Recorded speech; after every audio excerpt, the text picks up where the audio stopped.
Right, sorry for the delay on this video, people. Pretty much, I did the whole thing together and it was way too long. It was near half an hour. But what I did want to do was provide as much information within the video as possible. So what I did was split it up into two videos, release one this week, which is regards to the filming of a rowing video, and one next week, which is regards to the editing of a video. So I hope you enjoy it. Let me know how it goes. See you all next week.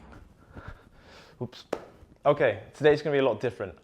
I pretty much want to show you a video on how to make a rowing video.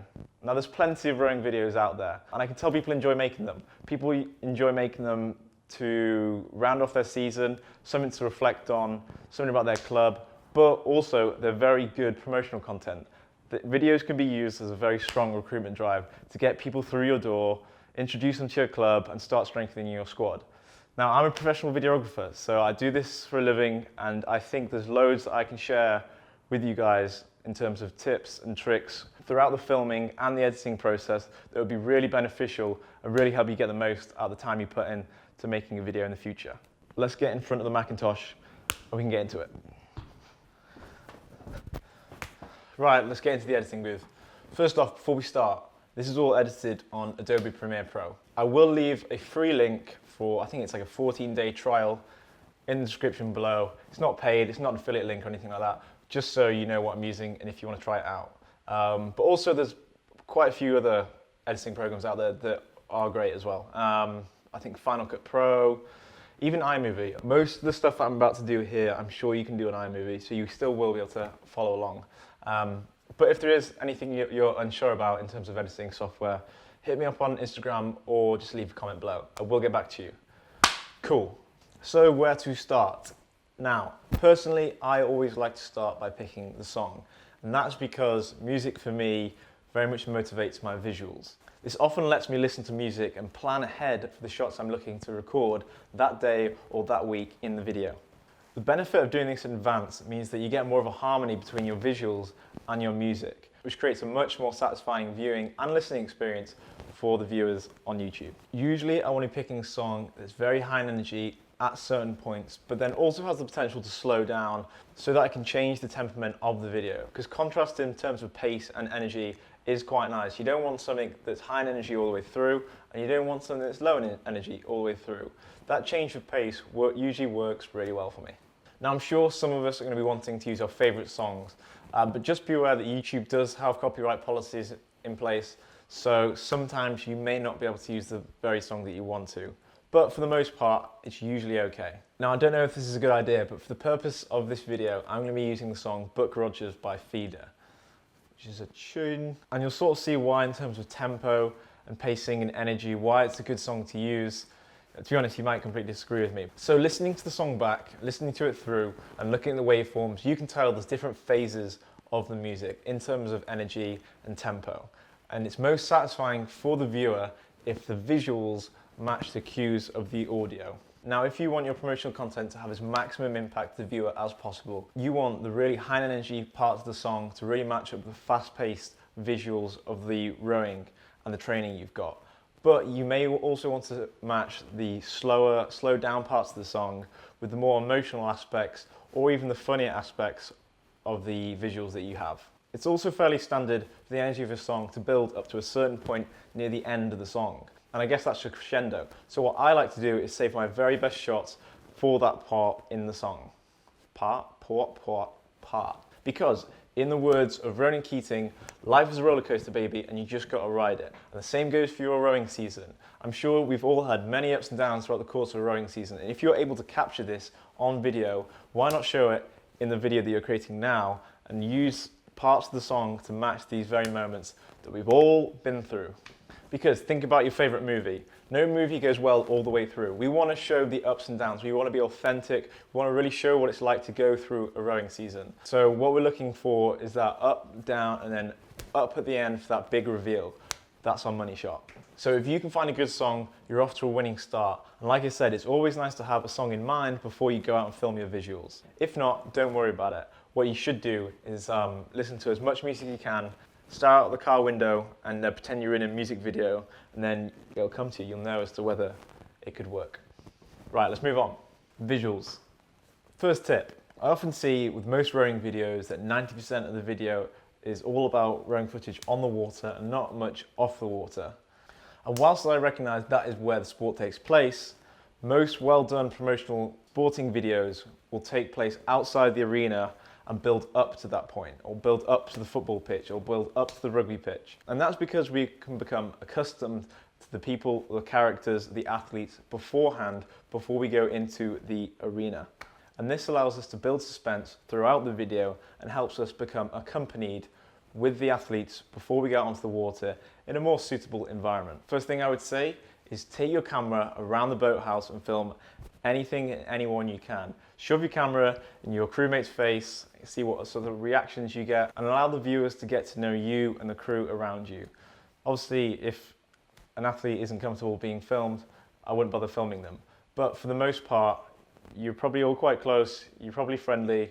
So for me, it's about capturing the small moments that people wouldn't normally think about, they wouldn't normally see, and that's a great place to start telling the story. It's really about getting the viewer to understand what you do as an athlete and getting them to understand your journey in the short time you've got available.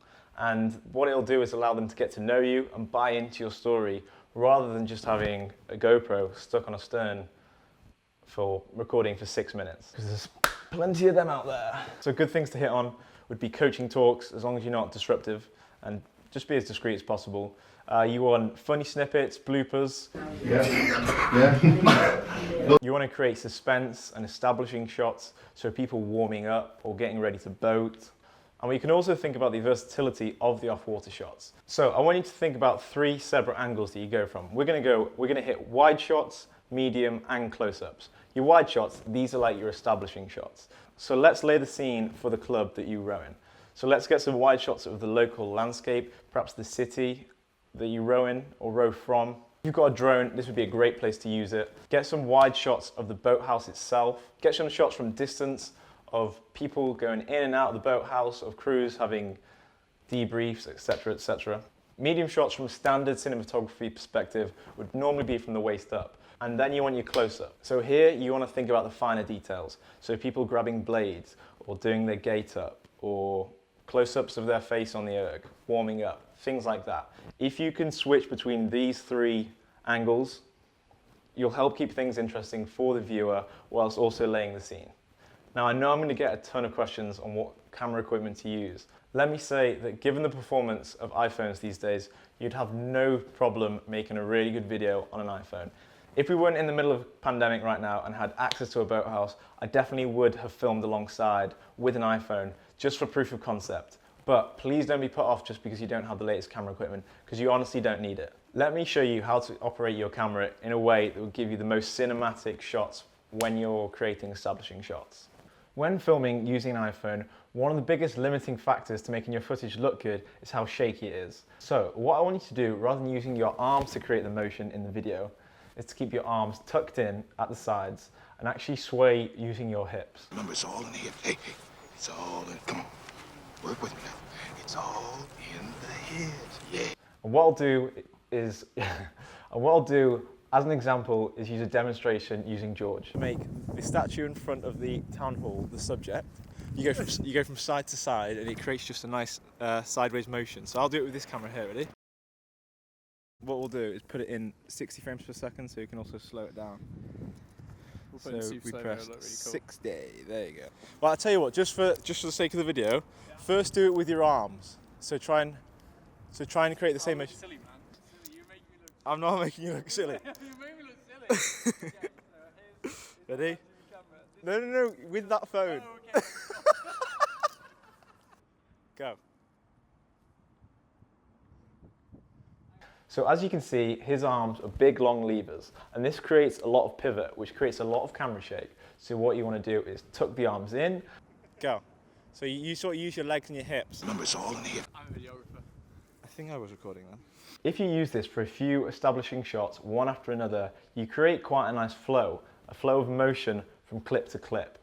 And this is very nice for the viewer, but I wouldn't use it too much because it can become repetitive. Now, slow motion. So on our iPhone, we've changed the frame rate to 60 frames per second, and that's good. If possible, we also want to change it to 120 frames per second or even 240. Now, this is useful for a few reasons. The rowing stroke is very fast and explosive. So what it allows us to do is slow things down so the viewer can properly analyze what's going on and the mechanics of the rowing stroke. It also allows us to properly suspend time and slow things down so we can really see and record the athlete's emotion during the mechanics of a rowing stroke. There's almost always a time and place for slow motion, especially if your song allows for it and it starts to slow down. But I would really emphasize it's not to be overused. Once you start slowing things down too much or you use too many slow-mo clips, the viewer may well lose attention. And you also lose the aggressive and explosive element of the sport, which is fairly integral.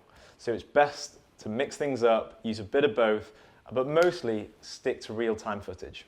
Okay, so hopefully you've recorded enough shots that have helped you to lay the scene and build a little bit of suspense and energy throughout your song. Also, hopefully you've picked a song with a big drop with a lot of energy so the whole video can crescendo right at the end. And as I've said before, you should always leave your best visuals for this point. For me, the best visuals are the ones that really sell the sport. So these are ones that really give the impression of speed and power. We're looking for the drop to hit on that money shot. So here's the best advice I can give throughout this video for the money shot. Okay, so what I want you to do is get in the launch or give your phone or camera to someone that's in the launch. Then you get the 8 or the 4 or the pair, or whatever it is you're recording, to do a racing start.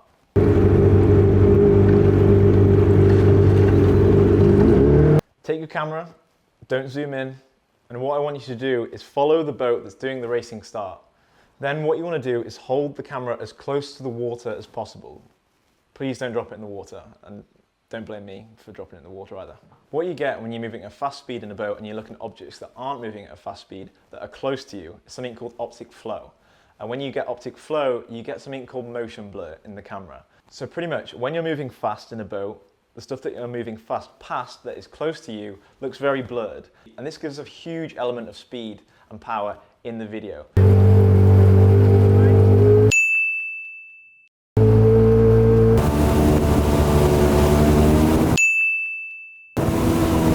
So I want you to use this shot, camera low down, close to the water of the 8 going at full speed, right on the drop of your video.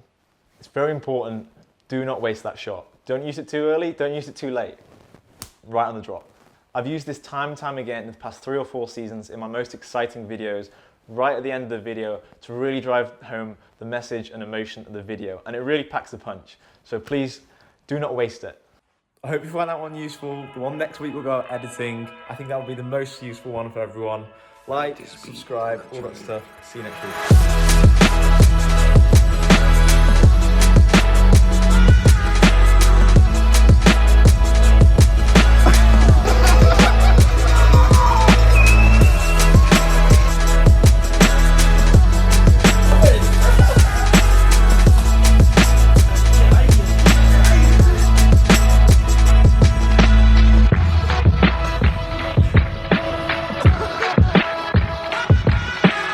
So, where to start? For me, personally, I would always start off